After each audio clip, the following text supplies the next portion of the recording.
ఖిలా వరంగల్లో ఎంఆర్ఓగా విధులు నిర్వర్తిస్తున్నటువంటి బండి నాగేశ్వరరావు అనేటువంటి తహసీల్దారు ఏసీబీ అధికారులు ఏకకాలంలో తన ఇంట్లో అలాగే కార్యాలయంలో అలాగే ఖమ్మంలోని తన నివాసంలో కూడా సోదాలు నిర్వహిస్తున్నటువంటి పరిస్థితి. ప్రస్తుతానికి హనుమకొండ జిల్లాలోని ప్రశాంత్ నగర్లో తన నివాసం దగ్గర ఉన్నాము.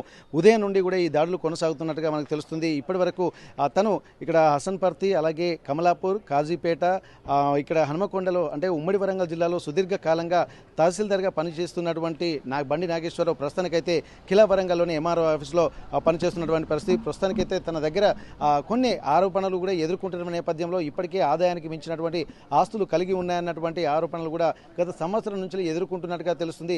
ఏసీబీ అధికారులు కూడా రెక్కి నిర్వహించి దీనికి సంబంధించినటువంటి కొన్ని పూర్తి సమాచారాన్ని తెలుసుకొని కూడా తన కుటుంబంలో కూడా అంటే ప్రస్తుతానికి ప్రశాంత్ నగర్లోని తన ఇంట్లో అలాగే ఖమ్మంలో అలాగే ఇక్కడ తహసీల్దార్ కార్యాలయంలో కూడా ఖిలా వరంగల్లో కూడా ఏకకాలంలో సోదాలు నిర్వహిస్తున్నారు.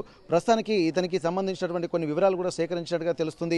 ఇక్కడ హనుమకొండలోనే ఒక 3-4 ఇళ్లు ఉన్నట్టుగా తెలుస్తుంది. ఇటు హసన్పర్తిలో ఒక ఇల్లు అలాగే ప్రస్తుతానికి ప్రశాంత్ నగర్లో ఒక ఇల్లు మరో ప్లేస్లో ఇక్కడ ఇల్లు ఉన్నట్టుగా తెలుస్తుంది. తను అంటే కొంత యాన్సెస్టర్స్ ప్రాపర్టీ అంటే ఖమ్మం నివాసి కావడము తన కుటుంబ సభ్యులు కూడా కొంత యాన్సెస్టర్స్ ప్రాపర్టీ ఉన్నట్టుగా తను చెప్తున్నాడు. కానీ దీనికి సంబంధించినటువంటి పూర్తి వివరాలు కూడా ఇక్కడ ఏసీబీ అధికారులు చూస్తున్నారు. ప్రస్తుతానికైతే ఇంట్లో అన్ని సోదాలు నిర్వహించిన తర్వాత తన దగ్గర నుంచి కొన్ని బంగారు ఆభరణాలు అలాగే కొంత నగదుని అలాగే విదేశీ సంబంధించినటువంటి వాచ్లు అలాగే కొన్ని ఫ్యాన్సీ వాచ్లు కూడా ఇక్కడ లభ్యమయ్యాయి. దీనికి సంబంధించి ఆర్నమెంట్లకు సంబంధించినటువంటి కూడా కొన్ని వెండి అంటే ప్రతిమలు కూడా ఇక్కడ స్వాధీనం చేసుకున్నారు. ప్రస్తుతానికైతే అవన్నింటినీ కూడా ఇక్కడ అంటే ఎగ్జిబిట్ చేసినటువంటి పరిస్థితి